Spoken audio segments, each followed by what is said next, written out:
Кимибиз болбосун кооз тропикалык табияты, сырдуу болмуштары бар алыскы аралдарга барууну эңсеп келебиз. Бирок бардык эле аралдарга бара берүүгө болбойт. Керек болсо аларды айланып өтүүгө туура келет.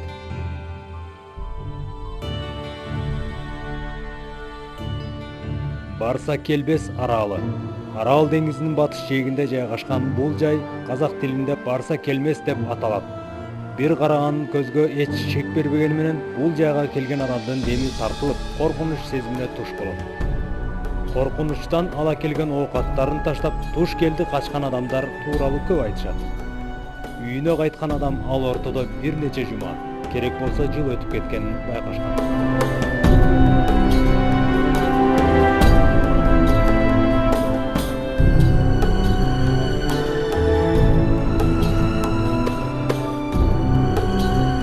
Кайра жаралуунун аралы. Биздин кийинки сапарыбыз дал ушул Кайра жаралуу аралына токтойт.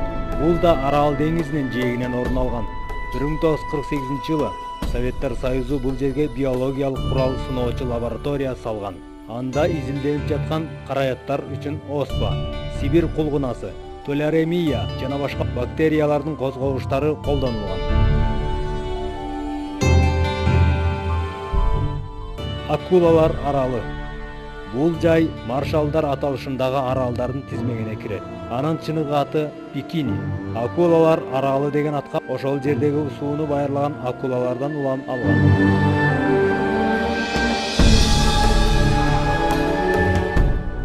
Кейма-да-Гранде.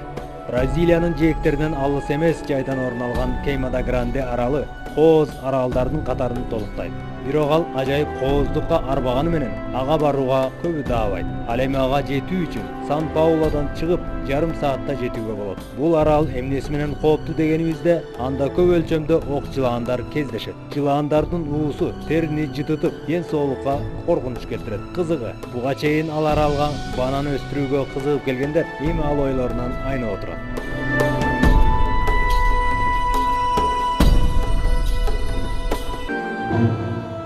Рамри аралы. Бирма аралынан өтө алыс эмес жайда Рамри аралы орун алган. 1945-жылдары бул аралдын саздуу сууларында жүздөгөн япон аскерлери кыргынга кабылган. Жергиликтүү элдин айтуусунда аскерлерди крокодилдер тирүүлөй жеп салышкан. Грайнард аралы. Бул арал өзүнүн жугуштуу бактериялары менен атагы чыккан. Арал Шотландияга караштуу. Экинчи дүйнөлүк согуш учурунда биологиялык куралдарды текшерип, Сибирь кулгунасын куралга колдонушкан. Ал учурда АКШ эли бул илдеттен жалкып отурган кези болгон. Андан бери чейрек кылым өтсө да, бул аралга киши буту баса элек.